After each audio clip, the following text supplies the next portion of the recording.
Hi, friends. God described himself not just as a lamb, but as a slain lamb, a wounded lamb.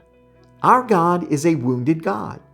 When he first pursed his lips to say, "Let there be," he saw the wounds that this new creation would bring upon him.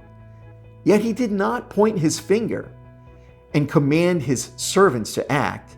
He himself stepped down from his throne and entered our hostile environment to save us. Hebrews 2:17 tells us he, Jesus, had to be like his brothers and sisters in every way so that he could become a merciful and faithful high priest.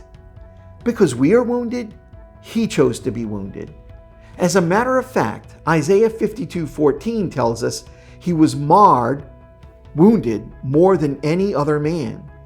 This is because a wound to any of us is a wound to him. He feels each of our wounds individually and all of our wounds collectively. There is no wound that is not his wound. Yet he has felt pain that no other human has or will feel. Our God is wounded. Godspeed, my friends.